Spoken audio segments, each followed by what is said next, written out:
Hello and welcome to the Smart Women of Business vlog and podcast. Today I'm very excited to be talking to Monica Garrett. Monica is the CEO and founder of the Margaux agency, a Los Angeles County-based social media marketing agency. A seasoned expert in design and digital marketing, Monica has developed a sleek and recognizable brand for her agency as well as for her clients.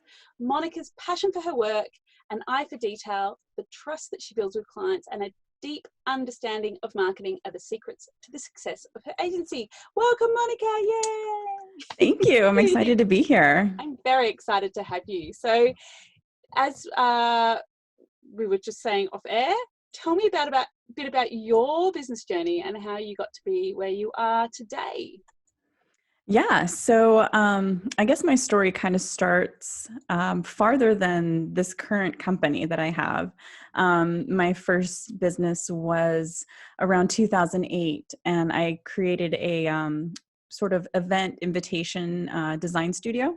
Mm-hmm. We focused a lot on weddings, but we did a lot of different events as well. And that one had merged from being freelance.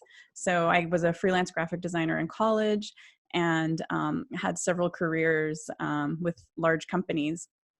And then I had gotten laid off, and that was 2008. Oh, yeah. Of course. And I know it was around that time. But I mean, it was a blessing in disguise, because immediately after that, I started that first business, which I called Paper Cut Industries. And it was fantastic. And it lasted about 5 years. And it was, that's when I kind of learned a lot about how to create a business, the things that you need to do, the different things that you need to put in place, permits, licenses, all those kinds of things. And it was completely self-funded. So a very lean system. I had my laptop, and I had like a printer and the basics of what I needed to kind of create this business. I had started selling product on Etsy. And so I was doing custom invitations on Etsy. And from there, it kind of grew into people really wanting more. And so I started offering this idea of custom invitations, and having an art background. I'm trained in graphic design, but I've always been an artist. So I was doing different things like stitching on paper, and just creating really, unique, different things that people weren't seeing out in the market at the time. And so from there, it grew into having a team, having graphic designers on my team, and several interns to help with production, because back then it was a product-based business, which it was very exciting, and it was a lot to learn, wanting to be in stores, working with retailers, and different things like that. And I was going down that path, but I just didn't feel 100% in love with it. I knew I wanted to design, and I knew I wanted to do something with that. And I had a section of the company where we did branding for companies, and it was different businesses in the wedding industry that I had met that needed branding support. So we started off doing logos, and then, full on sort of style guides and any sort of marketing materials they needed at the time, which were just business cards and invoices and basic things like that. But from there, I was just like, that's where I really was loving what I was doing. And so after about 5 years, I dissolved that company, and I went back to work in the corporate world. I got a really cool gig. Yeah. And it was traumatic. I felt like I was grounded. Yeah. I had to go to a 9 to 5. Yeah, talk to people. I was like, I have to sit at this desk for the whole day. What do you mean? I can't go for a walk at lunch like when I want to? Yeah. So, but I was an art director for a magazine, and I got to learn so much, and that wasn't anything that I had done before. And it was such a small budget and small team place that I got to wear many hats. And that's kind of where a lot of my experience to get to where I am now has grown, because every career, every job, every little thing that I've done, I've learned from the people that I was with. I've worked with a lot of small businesses. I've worked with a lot of female, CEOs, and just watching all of that, has accumulated in this information that I've gathered to get me to where I am. So when I was the art director, I got to do styling and photography. I laid out the whole magazine. I rebranded it. Yeah. They literally were like, whatever you want to do, you can do. And Yay! so it was an amazing creative outlet. And I got to meet a lot of people again. And so from there, the small team ended up being bought out by a really large company. And we went from having our, close-knit team to having, to sign in with the badges and corporate office, Oh, that's not stifling at all. 7 floors. Yeah, it was crazy. Yeah. But after we were acquired, they laid us off. Oh. So it was another layoff. Oh. But again, I knew how to attack this, and I started another business. And that's what we do. Yeah, I just knew that I have skills that are, that can be monetized. And so I took all of that, and that's when I started Margaux Agency, which was about 2005. And ever since then, it's just been such a great experience, and we're just growing and growing, and it's everything that I've wanted it to be. And it's so super exciting. So we started off doing branding and web design for companies. And it seems so crazy because that was not that long ago, going on 5 years now. And now we do digital marketing and have a strong focus on social media and working with influencers and managing events for clients. So it's this full picture of all of these skills that I've gathered along the way, if you will, in services that we offer for our clients today. So it's been really exciting. It's fun. It's you sort of do what I do, but like on a grand scale. I mean, for the rest of the world, LA seems like such a hub of creativity and incredible talent and a completely different culture to how we live. Yeah. So I imagine that would have some incredible challenges. Yeah. So how then so you established in 2015, Margaux? 2005. 2005. Or yeah, 2015, sorry. Yeah. Okay. So Yeah. how then because the digital marketing world has changed a huge amount in the last 5 years. So how has your business evolved then to adapt to that and thrive in that environment? And what were the signs for you that it was time to change? Because when you're a business owner, I find that we're constantly evolving. And sometimes what we try fails and sometimes it succeeds. And, there are trigger points along the way. Yeah, definitely. And with that said, have our location, as much as it is inspiring and there's a lot of opportunity, it's super competitive. And so I think once we started doing just branding and web design, we were kind of lost in the mix. And it wasn't until we sort of realized that our clients never really left us. They kind of always wanted us to be around to help them with the next thing. And that was marketing. And so once we started really helping our clients with managing their digital marketing and actually taking control of their social media, things changed for us. That was where there was a huge need, a huge confusion, and people were just like, help. And so once we had, and exactly. And we were like, we are here to help. So, once we sort of realized, again, that need of what our clients really wanted help with, they didn't really want to invest in branding or really be convinced that they needed that website. They wanted to sort of play in the playground of social media, and they just didn't know how. They didn't have time. And it was just all very overwhelming. And so once we started clearing the air for them and managing that and giving them that sense of peace, more clients came to us wanting that same thing. So I think that was sort of a changing point for us when we realized, just where businesses are growing, where their audience is, and they want to connect, and when we started just really focusing on that part, it resonated and it really took off. Because social I do social for clients as well, and it's such a massive time suck, and you've Mm-hmm. got to have a strategy around it. And Yeah. so many people I see just do it ad hoc. They don't have the consistency, so they don't have the traction, so they just think it doesn't work. But when you do it and you do it well, it's Mm-hmm. incredibly effective. So Yeah. you Yeah. just That's take that kind of load our, off. yeah, taking that stress off. And I think that's what separates us from a lot of other agencies or people, freelancers even, that say they will manage your social media for you, is that we are strategic about it. We really connect with the company and what their goals are and who their audience is. I mean, is their audience even on social media? So these are Exactly. things that they, maybe they're not on Instagram, and this person has been turning their wheels trying to create things, and nobody's, there to see it because they're not there. Their Yeah. audience is somewhere else. Yeah.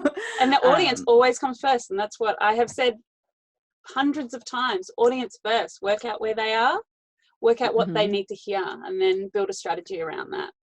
Exactly. In a very Exactly. short form. Yeah. I guess that's the hardest part for clients too, is you make that clear to them that, your audience and your customers are the dictators of what you need to do. Right. And then they'll be like, well, what is that? It's like, okay, Who are let's they? dive in. Yeah. Yeah. So that's why Yeah. people come to people like you and me and go, just do it, please. And then Yeah. you get great results, amazing results, but you've got to have that consistency. And that's why outsourcing is such a great idea. So Yeah, I know you have a definitely. daughter for whom your Yes. agency was named.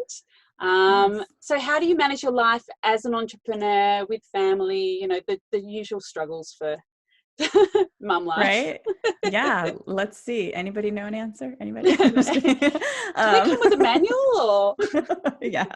I think about it so often because, for a while there, a few years back, it was always work-life balance. And There then ain't it no became such that's a thing. myth. Yeah. It's like, that's not real. For me though, I think, merging it has been what really works. Both are a huge part of my life. My family is a huge part of my life, and being with my daughter and watching her grow. But at the same time, watching my company grow is a huge part of my life. And so, I have my daughter and my husband come to events that we do.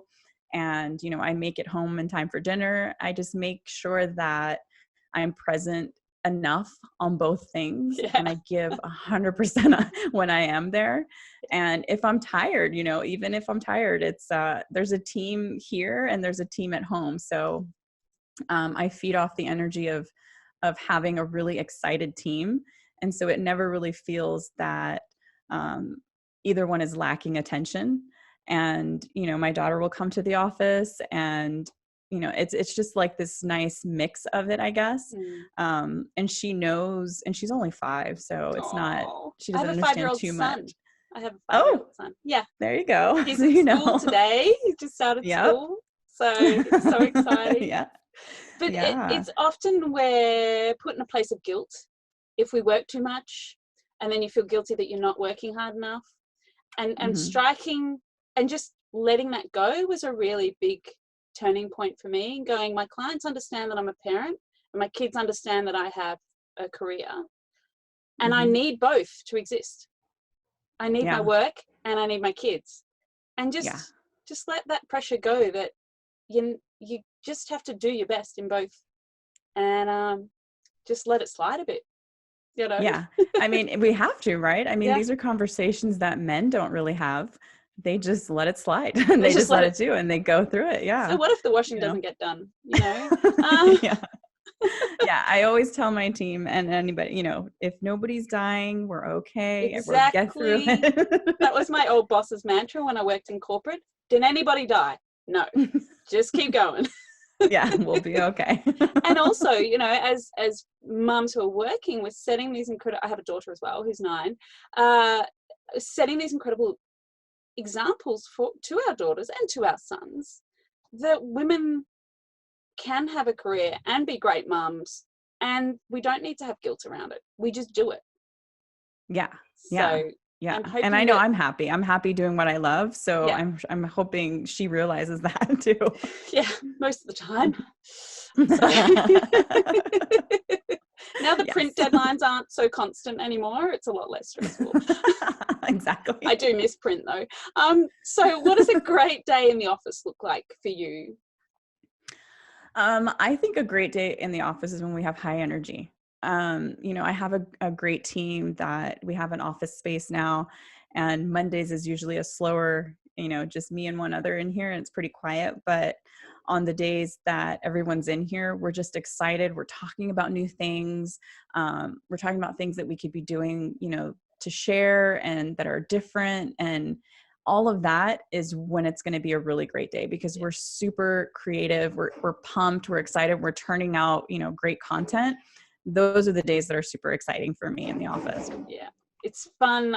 That's one of the things I do miss about being alone, is having those people around me. So I've just found those people now, and we like have a little powwow once a month or every fortnight, and that you can just I get really excited from talking to clients and seeing their results, and you got to find the joy in it, especially when you work for yourself. Yeah. Yeah, just definitely. super I'd say pumped. my team is definitely more exciting than the clients, but we have some fun clients too. But it's definitely the team that gets me more pumped. Oh, I think I need a team. I would be There you super go. hyperactive. Yes. So what tools do you use in your business? Software or other tools that help you be more effective and efficient? Yeah, we use so many. Just thinking off the top of my head, we're huge on the whole Google suite. Oh yeah. Google Drive is where we live, Google Sheets and Docs, and then we use Asana. Yeah. We use Asana nonstop. And I'd say those are the main sort of ones that we use to keep track. And we're huge on taking notes. We're not afraid to write things down and then transfer it into Asana and keep track that way. I like writing things down because it's like a form of drafting. You write Yeah, it down and it definitely. gets refined, and every time you write something down, I like that pen to brain connection. Yeah, I'm me pretty too. old school like that though, but I always have a notebook on me. Yeah, most of us are. You can Yeah. say we don't need it, but we do. So one of the things that has affected or affects every single entrepreneur I know is imposter syndrome. So what are your methods to overcome this, and how do you respond to the bad days in business? Because we do all have them, unfortunately. Yeah. I don't know. I feel like I deal with it randomly. It hits me. It's like, there's no way. There's no way. What Yeah. I can't, like, I'm not that. We're not, but talking about it I think helps me. Like, I'll talk about things like that to my husband all the time, and he's just like, kind of just shakes it out of me, and it's just like, what, you're doing it. Yeah. You're doing, you are there. Done it. Yeah, like, you're good. And I'm like, I don't know. And I don't know if it's just being an entrepreneur, we're always kind of shooting for something. But I think imposter syndrome is huge, and it's real, and I have it often. Often. Every Monday. Yeah. It's I'm like, back here again. time. I think being creative as well is really hard, because it's always subjective. And like, I emailed a client yesterday. I'm working on this fabulous brand with her. And I sent it to her, and I sent it because we've become friends over the time that we've been working together. And I said to her, this is always really nervy for me. Still sending the branding concepts to a client, I still go, oh, what if they hate them? And it's like, you've dealt with this before. You know how to do it. Like, even if a client, there's always something that is then constructive that you can build upon. But I think creatives have that possibly more to a degree than, say, accountancy, because it's so black and white. Yeah, there's an answer. There isn't a right answer. For us, there can be multiple answers. And then things evolve and things change. And I love the work that we do with clients is that when I say me, when you work with a client and their brand evolves as you work with them, and you shine a mirror up to them and their brand, and they go, oh, hang on, with messaging and social, they can go, oh, I know you've done that, and that was the brief, but now I feel maybe that's not who I am. And watching that evolution of brands and stepping into that is just, I love it. It's so much fun. So obviously you don't work alone, but how do you maintain your sense of community in the broader sort of environment in which you work? We are actually in a shared co-working space for Ooh. one. So that does help feel, we're part of a community. We work with the different teams in here, just different entrepreneurs, which is always really exciting. And we're really active in our community, whether it's, doing a panel discussion or just attending local events. We're part of organizations as well, whether it's public relations, association, different things like that. I think kind of keep us connected, attending seminars and conferences. This year we're going to be attending more conferences and connecting with other entrepreneurs like yourself, through podcast and just seeing, who else is out there and connecting, I think really helps us feel a part of the community. And there's so much, here, there's so much to choose from that it sometimes can be overwhelming, but it's exciting. There's a lot of, opportunities to connect with other people, and even different sites like Girl Boss. Lately I've been really active on that site. And it's like a unique sort of LinkedIn, if you will, for for women. Googles. Yeah. No, it's been a great one. Just connecting on, other people in the city that you didn't know were here. Other people that are interested in just being creative or connecting with creatives. It's like very cool. So that's also a great resource to feel a part of the community. It's just incredible now that we're global. The community is global, and yes, you can be there and I can be here, and we're still speaking the same language because we're still very passionate about marketing and helping out. Really interesting from where the internet started, when I was doing my master's a million years ago to now. So it's really exciting. So what is your why? What keeps you motivated in your work and your life? Again, I'd say my daughter. She, and I think the more she starts to realize what I'm doing, I think that fuels me more. And knowing that I want to, be an inspiration for her. I want her to be proud, and I want her to see, again, just how strong and committed I am, and how it's possible. I wanted this and I went after it and I worked hard. And things like that can happen if you put in the time. So she definitely is my muse in many ways, and keeps me going, because I feel that if she wasn't, I don't know. The fun and passion of it is a huge part, but business is business, and it has its high points and low points. So if it wasn't for her, I think it'd be a lot harder. I think having kids really helps crystallize what it is you want out of life, because your amount of time for you shrinks. So you've got to make the most of that time. Yeah, whether it be on your career or going to the gym or whatever makes you happy. For me, working makes me happy. So yes, me too. Hands down. People find crazy. Really odd. I know.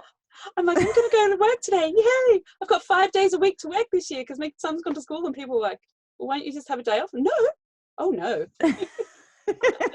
I know. See, we are of the same. We are that's the same thing for me. If I have some time and somebody's like, what are you going to do? I'd want to work. I love it. Work. Yeah, I love it. So do I. And I get so much energy from it. It's great. We're the lucky ones. Yeah, we are incredibly lucky. But in saying that, we've built it ourselves. Yes. We were the people that chose to do this. So luck and just deciding. Determination. Determination. I think that's what is the sink or swim of it all. If, a lot of people try this life and want to do it, and they find it very hard. You just gotta, endurance is a big part of it. Keeping up. Determination. And it's also, getting past the hard bits, because it's not easy. And even now, I've been in business for 10 years. 11 years. It's not easy. But you just gotta go with it and just get through. So, and learn along the way. There's always a lesson to learn. Always.